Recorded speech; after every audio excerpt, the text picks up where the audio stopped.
introduce yourself and your organization. Thank you very much, and it's a pleasure and privilege for me to be part of this panel and to be part of the second edition of India Energy Week. I lead an organization which is primarily into oil and gas for the last 60 years, but from about 4 to 5 years we have been working in the area of energy transition as well as diversifying our portfolio beyond the oil and gas. The trust which is today in both the regulatory, the financial market and the mode of project execution, particularly in the private partnership mode or in modes wherein it is supported by a policy framework, EIL is positioning itself with an excellent track record of doing mega projects all over the world, implementing them from end to end, from design, engineering, project management, construction supervision, transforming our spaces and our competencies to offer in areas of green hydrogen, biofuels, and biotechnologies in the space of solar our services. This is who we are, and this is how, when we are moving forward in the world of tomorrow, where we need to go to meet the targets individually, as a nation and as a globe towards net zero, how we position our company EIL in that area. Thank you. Thank you, madam. Next, we have Mr. Gaurav Sood, CEO of Spring Energy. Hello. Good morning, everyone. It's a pleasure to be part of this session with other distinguished panelists. I'm the CEO of Spring Energy. Spring Energy is a renewable energy company headquartered out of Pune. We are part of the Shell Group. We are a subsidiary of Shell. Our business model is to focus on generating competitive renewable power. We have almost 2,000 megawatts of installed capacity between solar and wind assets, whereby we are today supplying power through long-term 25-year power purchase agreements to various state distribution companies in the country. We have presence across 7 states in the country, and we have a very strong pipeline going forward. We are expanding at a very fast pace. We have another 2,000 megawatt contracted capacity, which is in different stages of construction.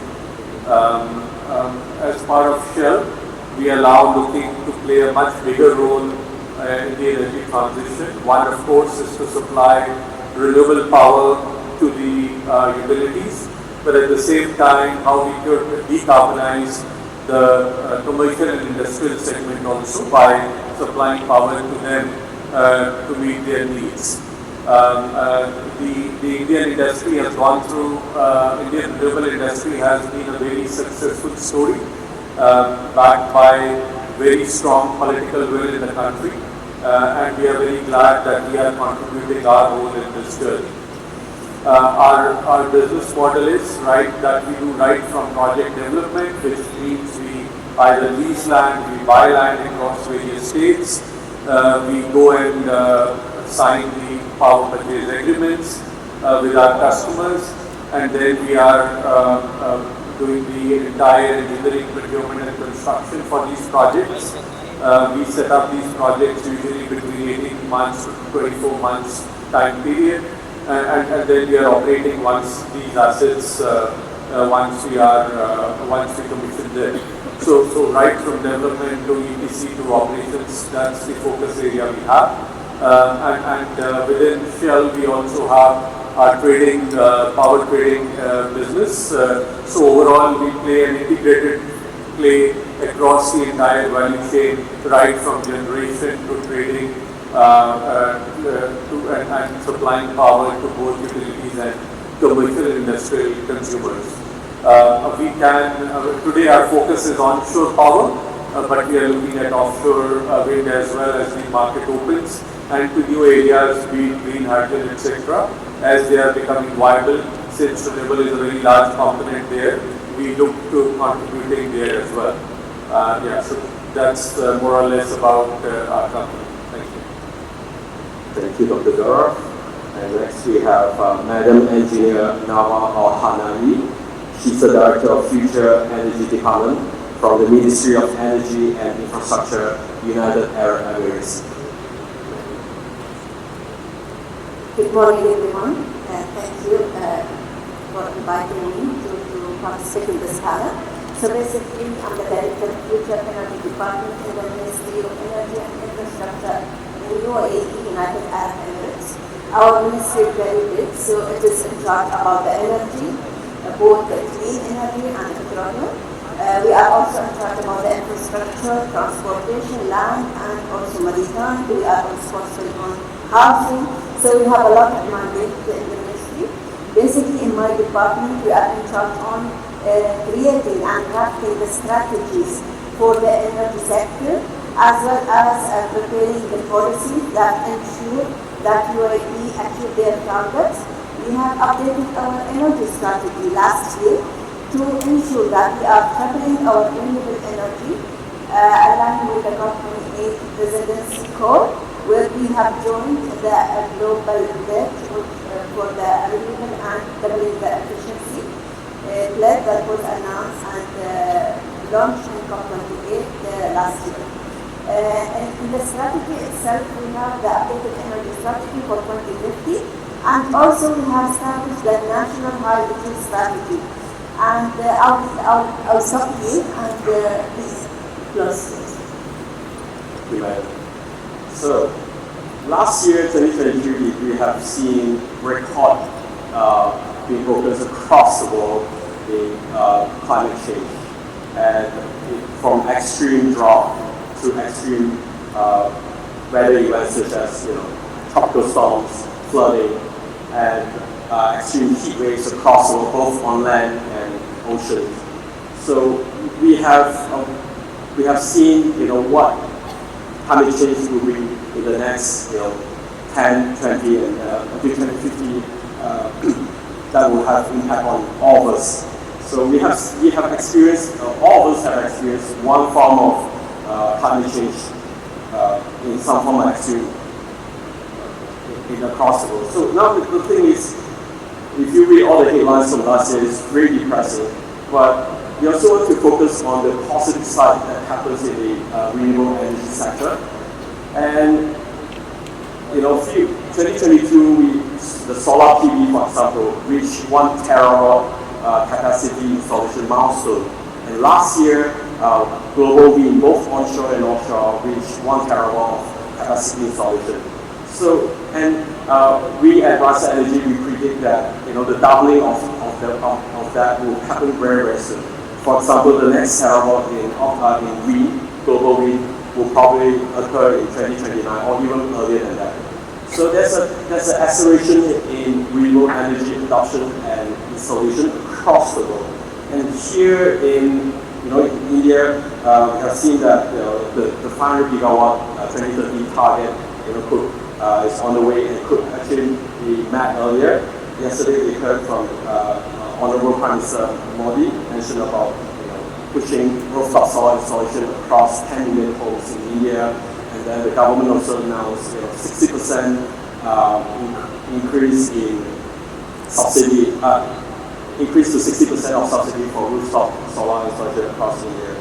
And a few days ago, we also saw India first launch the bidding round for 4 gigawatts of offshore wind in offshore Tamil Nadu. So these are small steps taken across different countries across the world, and but quicken that pace of adoption of renewable energy in the world.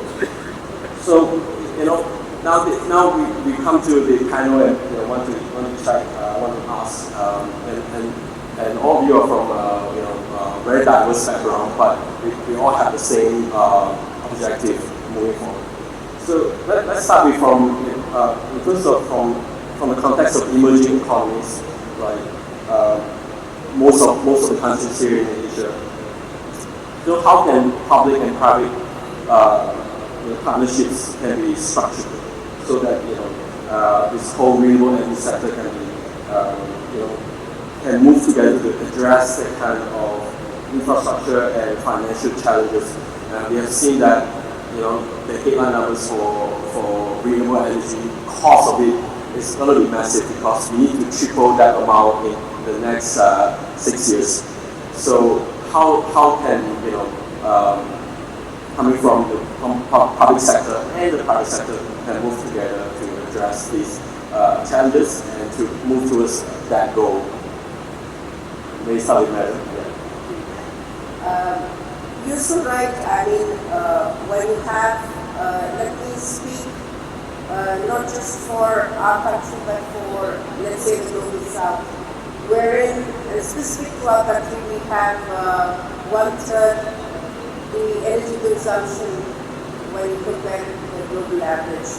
So we have an aspirational, population growing, and obviously to grow the economy we need a lot of energy as well, of all kinds. So first of all kinds of energies, if I may say, are most welcome to be part of the ecosystem to kind of be an enabler to this growth path. Now, two parts emerge for this. One is on the price point of that energy, and the second is on the demand side, or the consumer end. So, when you look at the section wherein you need to invest and wherein the public-private partnership actually plays a very crucial role, wherein the one is the commitment from the private sector or the companies who are not in the space of having any guarantee of sovereignty and such kind do need the assurance and the kind of a long-term visualization of a policy and regulatory framework where they can go out and make that investment and get a return. I believe that any organization is in the business because of business. So they need to have the visibility of where their investment is going, definitely up north, so that they can get that investment. Now the enablers on this partnership are very, very necessary to have the seamless implementation of the project, right from the conceptualization part, the clearances of it, availability of land, water, etc., and the right window to approach to get all this in place so that it is the shortest possible time of project execution. And when it is the shortest possible time of project execution, the cost is automatically largely in control, and that is how you get the project online very quickly. So putting this PPP mode in a space where you have a clear visibility of what your policies, what kind of support which is in place for a long term. The other aspect is most of the companies may not. A large company with a strong parent is possible to give a collateral and kind of a guarantee of a parent. But a lot of these companies, we are working in the spaces of waste management with the Ministry of Housing and Urban Affairs. And we find there are a lot of interested companies who have the technology, who have pieces of technology, pieces of expertise around the table to put up these plants, but they are wanting in terms of giving collaterals to actually make these roads. So the support structure in terms of providing these benefits, useful and otherwise, to enable this through a cooperative, through a subsidized or some kind of fiscal incentives, is equally important for this to actually take shape and grow. And all this has to be done, it is being done, at least in the country like India, we have a lot of schemes to make that happen, and we have examples to prove that. But the pace has to be more, there has to be much more engagement and much more passion.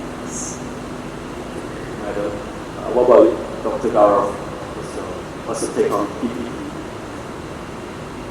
No, I think first of all, I think we are lucky we have been part of the emerging economies. We have a massive growth ahead of us, which means a lot of power consumption, power requirement going to go up. And as a result of that, for us, India, the emerging world, it's not just replacement, it's mainly new addition, capacity addition, which really allows us to keep on adding substantial RE capacity into our grid networks. Now for a renewable energy overall growth scenario to be created, there are certain key ingredients which are required. First of all is land, second is transmission network. These two I call as the oil of the renewable industry. One is the land and second is the grid network, transmission network. And third, of course, are the quality of off-takers when it comes to the bankability of those off-takers. And I think we have been, if you look at the power sector in India, it is open for 100% FDI in generation, in transmission, and distribution also we are playing a role. We are coming up with some privatization there also. So there is already a very, very strong, robust framework put in place by the Government of India to attract the private investments, and that is on the basis of a very strong policy framework when it comes to debottlenecking all the key issues across these three areas. And let me touch upon each of these very quickly. For example, when we had to start the ecosystem, the government said large pools of land is an issue. So the government started coming out with large renewable energy parks, more for the solar base. But they said, okay, we will give you land, you come and set up the project here. So that was a very good example for a public-private partnership to attract the investment in the country. Then again, in transmission network, the sort of growth we require in the country, we have a massive ambition of 500 gigawatts of renewables by 2030. I think transmission is one of the most critical bottlenecks to achieve that. And for that, again, the government is rolling out auctions or bids to lay out this green energy corridors, renewable corridors to expand, which can take all this energy. Again, it's both private and public companies are participating here. Then when it came to offtake, the government again said initially, when the sector started, the financial capability of the distribution companies was not great, and which was a bit deterrent for a lot of private capital to flow into the country. So the government brought in intermediaries such as SECI, Solar Energy Corporation of India, NTPC, NHPC, SJVN. A lot of these entities have REC, etc. have been brought in, which bring credibility to the off-taker. They have standardized the power purchase agreements. They have brought in regulatory reforms such as late payment surcharge. So a number of policy initiatives have been done, and across the value chain, each of the bottlenecks have been identified and they have been addressed one by one. Demand is being created, let's say a renewable purchase obligation being put in place. So all these are various very important policy interventions and mechanisms to attract this public-private partnership. Finally, a 500 gigawatt sort of ambitious plan means trillions of dollars of investments, and to attract that investment we have to address all these critical issues, and I think the Government of India has done a commendable job, especially power being a concurrent subject, land being a state purview. So a lot of these issues have to be addressed both at the central and state level, and the government has been doing playing a very good role. Even the options which we do to allocate these, I think from way back since 2010, these have been done in a very transparent manner, which has allowed all private companies to participate. And the criteria is primarily the most competitive power, which allows all global players to invest. And today, if we see the renewable sector in the country, I would say 90% of the capital or 80 to 90% of the capital is foreign capital. And because this ecosystem has been created, this gives them the comfort to keep on investing and growing the sector and taking it forward.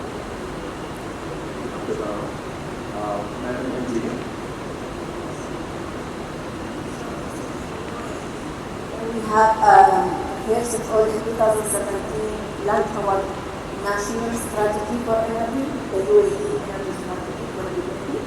This what made us have increased our ambition. Last year, we revised this strategy to achieve 14 gigawatts for renewable energy by 2030. Within this strategy, we have not focused on one technology. Definitely solar is dominant. However, we also explore the opportunity of wind in UAE using the low-speed wind technologies. And also we are exploring the opportunities for geothermal, the hydroelectric power station. We also explore the opportunity to have the green hydrogen and also different type of technologies that could also contribute to the energy mix in the country. So in this energy strategy, we have crafted it by bottom-up approach, where we engage all the stakeholders, especially the national champions, and also we engage the private sector and the community to make sure that we achieve our targets towards 2030 and also the 2040 and 2050 and beyond. This is very important for us as a UAE because we are a petroleum country. However, we have a legacy when it comes to clean energy projects, and especially the renewable one. We started back in 2006, our first project, which is Master project in Renewable. And we have invested a lot. We have invested almost more than $40 million till now on those projects. And we are going to contribute more than 150 to 200 million dirham by 2030. All this expansion, like my colleague said, it's quite a huge amount of investment. That's why we are already in place. We put our roadmap, we put our budget and investment, our local champion already in place. The transmission line, all the capabilities and needs, lands and all the criteria is already granted for 2030. But what after that? We have all our journey towards the net zero targets by 2050. UAE pledged that we will reach our net zero targets by 2050. So also we are working for this journey as well. So we are not starting our journey, we are already investigating all the technology. That's why we need the private sector to be collaborating with us. The PPP, public-private partnership, is very crucial in this UAE, especially in our ministry. We are working with different companies such as also Shell, we have Siemens, we have a lot of companies that already work with us closely to make sure we achieve this journey. Thank you, Madam. So now I want to follow up. We all know currently, UAE, for example, you're rich in oil and gas, and India is rich in coal. In the age of energy transition, so luckily both India and UAE are blessed with solar and wind and other forms of renewable energy. So how can your country leverage this vast amount of renewable resources to meet its own energy demand, and also hopefully in future become a leader in renewable energy space? And India already third in the world in terms of renewable energy, but how can India become the top in the world? And for you, how do you see yourself in the long run? So maybe we start with Madam Engineer. Us, UAE already ranked second when it comes to energy transition figure in the Green Energy Index that is published by MIT in 2023 report. Already we have ranked the sixth when it comes to the solar consumption per capita. last year as well. So definitely we have a lot of accomplishment when it comes to solar and renewable energy in UAE. And the important part, it is the collaboration, financial collaboration with us, and also the government. We already signed an MOU when it comes to green hydrogen, and we are activating this MOU. So basically what I'm saying here, the international collaboration between bilateral countries, as well as enrolled or active participation in the international organization working groups to make sure that also we are aligned with the international guidelines and standard. This is very important for us towards the energy transition. Thank you, Dr. Engineer. Dr. Gaurav? I think India is already playing a pretty significant role. If we see in terms of numbers, in terms of installed capacity, renewables are already contributing to around 40% of the installed capacity in the power generation sector. When it comes to the actual energy contribution, of course it is on the lower side. Just solar and wind contribute around 20 to 30%. This is primarily on account of the intermittency of renewable power, and that is where the sector is maturing in the country. At one stage we used to do primarily plain vanilla solar and wind projects at a single location, separate locations. From there it moved to hybrid tenders, where the plant load factor started going up, and now we are already looking at round the clock sort of tenders where we are contributing 75 to 85% PLF we are generating just only from renewables. Of course, this coupled with storage. Now storage, India, whether we like it or not, India is a very price sensitive market. Storage needs to be at the right cost. So that is why battery energy storage is still taking some time. As the cost curves come down, we will see the renewable plus battery storage picking up in a big way. But a lot of companies have started entering into the pump storage, pump hydro storage. So once these plants also come, we will be able to give a much more firm supply going forward. Of course, with let's say gas pricing remaining low, even gas and renewables is a good source. Gas coming only for peak power requirement, but overall cleaner fuels together contributing and growing renewables in an effective, efficient manner. So I think that's the journey which the country is taking, from plain vanilla standalone solar wind projects to round the clock sort of power, and storage playing an important role. Of course, the price point needs to be the right price point.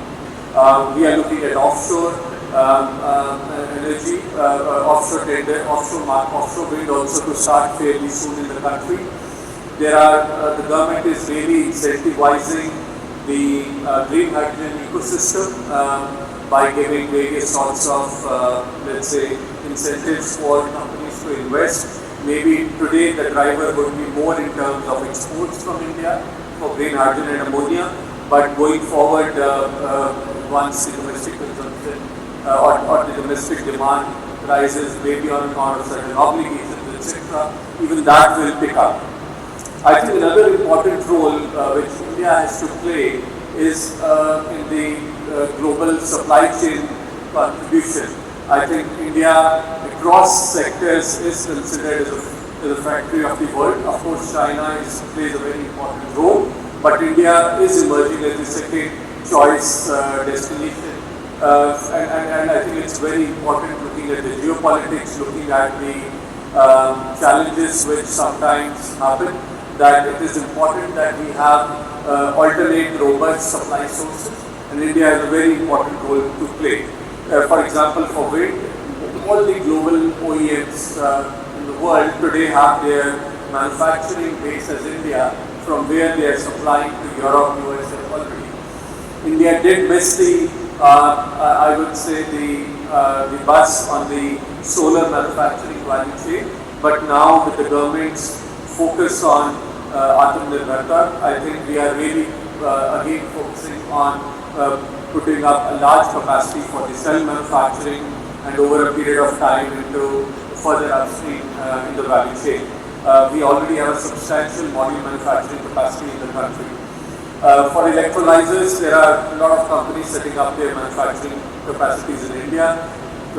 So I think again, wherever we can bring our own market plus the frugality of India's manufacturing ecosystem, we have to play that together and contribute in the overall renewable ecosystem. So, given the time, I'll jump into the specific questions now.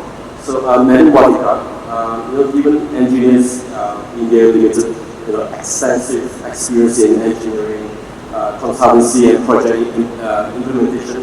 So, what do you see as the most significant engineering challenges and opportunities in this, scale up renewable energy to meet India's demand, in the long run? I will just supplement a bit on your previous question about our nation.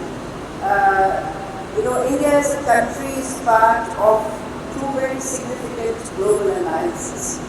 One is the International Solar Alliance, which brings together the value of not just what India brings on the table, but other countries as well. Both all the supply chain of the manufacturing, the technology, as well as deployment of the same. Similar alliance on the Global Biofuel Alliance, it's a multi-stakeholder alliance, which again collaborates all over the globe. We have 22 countries which are partners of this global alliance. And the third is the national hydrogen mission, which is mentioned, about 5 million tons of green hydrogen by 2030, which is now all these three, and I'm trying to come to the question that you asked me, all these three broad alliances or frameworks actually underlie a lot of effort which has gone into policies, some of them which was stated, completely open to 100% FDI in each and every investment that anyone wants to make, facilitation of identified solar parks, industrial corridors, which can be a hub and spoke model for a lot of manufacturing to grow, building up that supply chain. Now in that, another element which the government has very effectively put into place is the PLI schemes, which actually facilitate manufacturing. One of which are companies associated with in the advanced cell battery technology, which is being meted up, which is given out to companies who are looking at other than the conventional lithium-ion cell technology. So what is it going to do for the country? What it's going to do for the country is basically build up that ecosystem, a very robust ecosystem, self-reliant, Atmanirbhar, and also moving the country towards, the transition roadmap. So when you have the amalgamation of this and inclusion of these chemistries into the EV space, we already see a great impetus in the three-wheeler, two-wheeler market, which will jump to the passenger and the car manufacturing also. The greening of the grid is likely to happen. When the greening of the grid will happen with the intervention of the EV space build up, automatically the entire ecosystem will have a scale and capacity to actually break that barrier to become more profitable and more return oriented to service industry. Likewise, in the biofuels, when we're talking about renewable economy, the 20% blending of gasoline which we are targeting to achieve by the end of excuse me, this year itself is again building up the ecosystem right from the farmer level, step by step. Something close to 45,000 crore, something like $5 billion have already been benefits to the farmers. So, in the same manner, in the electrolyzer space that we are talking, something like $2.5 billion are earmarked to grow this industry. How is EIL positioning itself in this changing scenario? One of the key things to any growth of any new technology is the identification of what is the right technology, what kind of R&D has to go into both the indigenous and what can be brought from outside to build up this technology such that we have this in commercial space as fast as we can. And with that, in that space, EIL has an extremely capable team of R&D, engineering, technology evaluation, which is looking at technologies in the green hydrogen space, all kinds of membrane and marine technology. And we saw some new technology which IPSHEM has done in Park yesterday. And I happened to see some other electromechanical technologies also in the world. So EIL is working towards analyzing and bringing these technologies to the country to the benefit of our clients. Likewise, in the biofuel area, we are implementing India's first biofuel plant based on the bamboo in Vartika, which is brought up from a TRL level 4 to 5 to TRL level 8, which is itself an accomplishment to give that speed and scale to the biofuel story. I believe that the companies who are in space of renewables and the traditional companies of the oil and gas sector have to collaborate and work together. And we form that bridge of giving the talent and competence on the table to actually make that big contribution.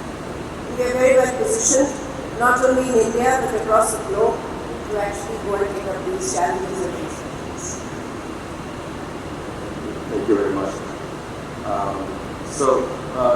Dr. Gara, so in terms of, when we talk about energy transition, we always talk about a just energy transition.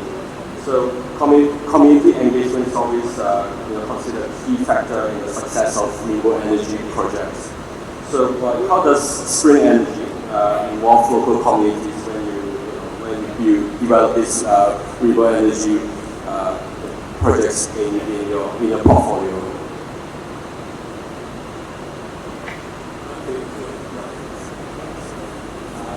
This is in terms of engaging, including the local community, in your projects.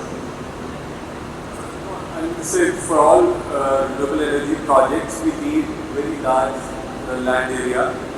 We still need somewhere between 3 to 4 acres of land per megawatt.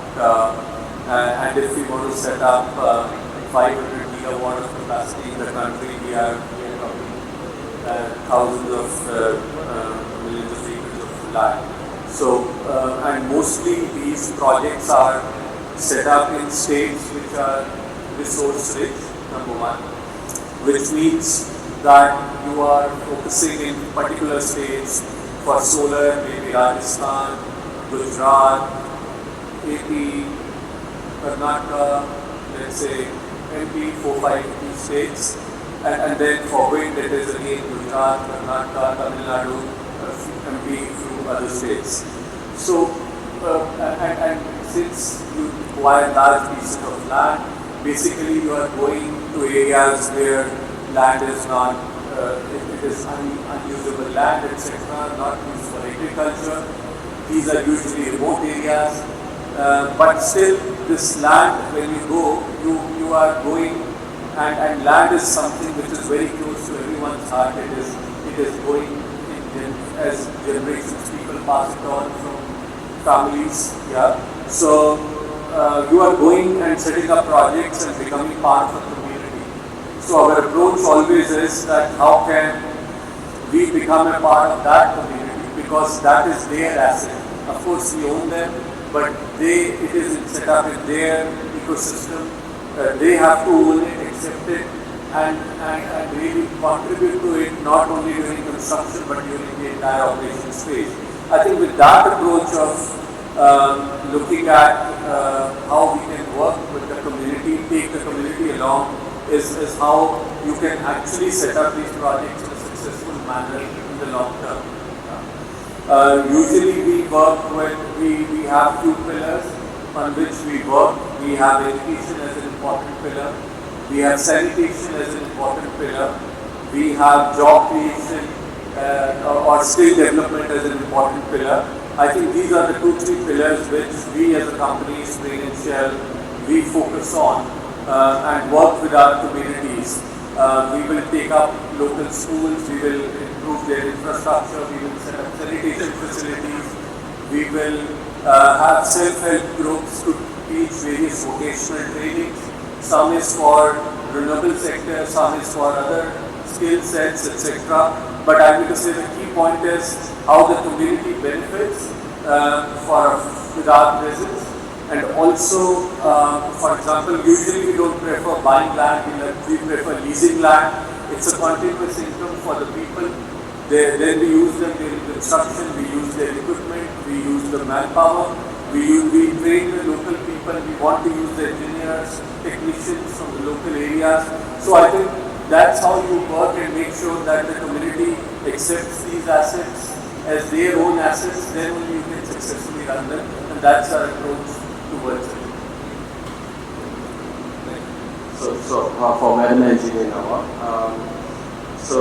UAE has a very successful COP28 last year, so great job, and there's a lot of milestones that we put forth, and also we really met us during the COP28. So and we see how important that international cooperation is when it comes to the success of addressing climate change and also tripling renewable energy by end of this decade. So maybe can you elaborate more on UAE's approach to international partnership and collaboration in this area in the field of renewable energy? Basically, when it comes to international collaboration towards increasing making sure that we expedite the work in the renewable energy aspect, UAE already have a lot of partnership, as I said earlier. One of the big initiatives that we have in membership last year was the biofuel, the Global Biofuel Alliance, where the government has launched this initiative in 2020, and UAE already has contributed and been part of this. So basically, this is one of the potential areas that we think that way could play a significant role and benefit from Indians and the other countries that was enrolled in this aspect. Another big initiative that we have already enrolled in this, which is the International Hydrogen Trade Forum, where we co-chair this forum with our Netherlands counterpart, and we have more than 14 countries members in this platform. This platform is an international platform that makes sure that we are exporting country and the importing country have a concrete projects in place, and we identify the green corridors that will be used for the hydrogen to be traded and so forth.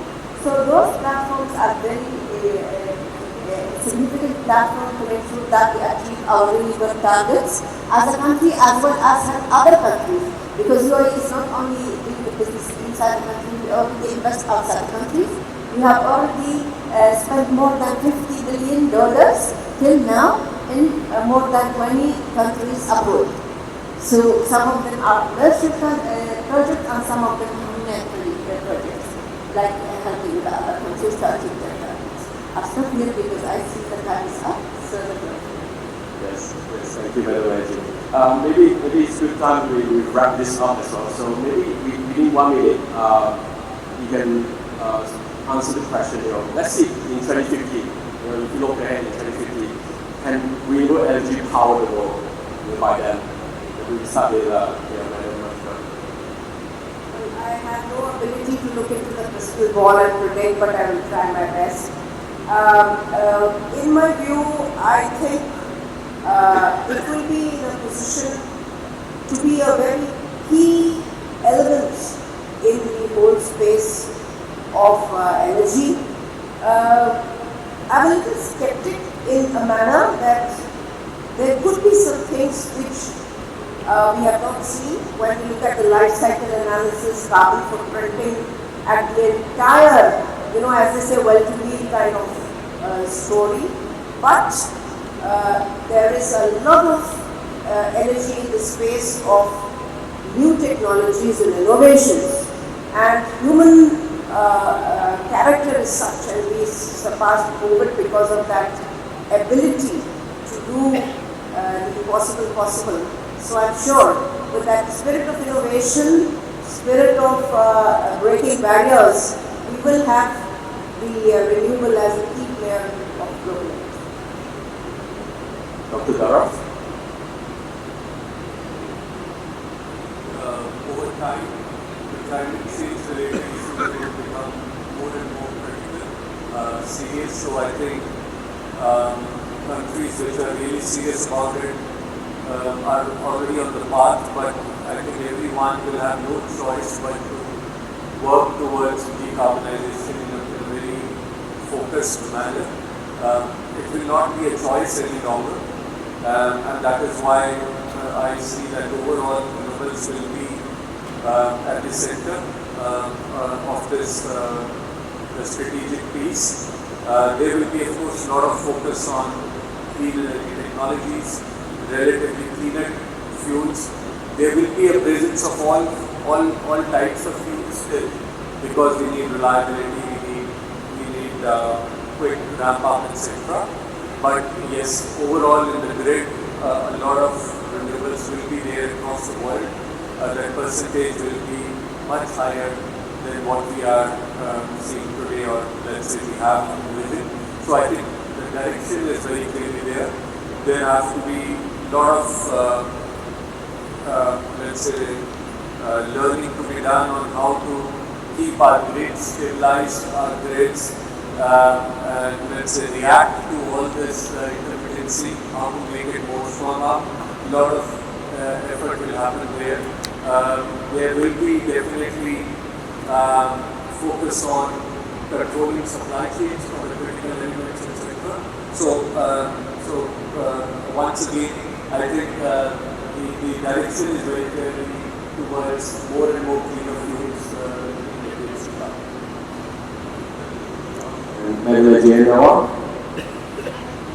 For me, I would say that there is no one technology or answer fits all. So all technologies should be considered towards achieving the renewable targets that was set.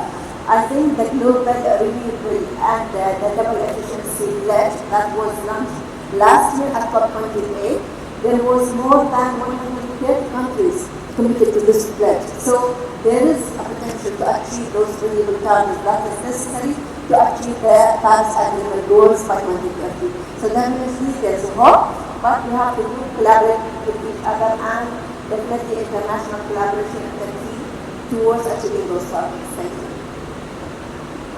Thank you very much. Very well said. So I think everyone here has heard from our very distinguished panelists on their take on whether renewable energy, the current state, and whether in the future whether it can power the world. I think I can just really quickly summarize. Everyone here is optimistic, and we have seen the pathway that renewable energy is taking, and this is a very critical step for us to decarbonize to achieve a net zero future, so that we can lower down the impact of climate change in the future. So please give a warm applause to our panelists for their insights, and thank you very much.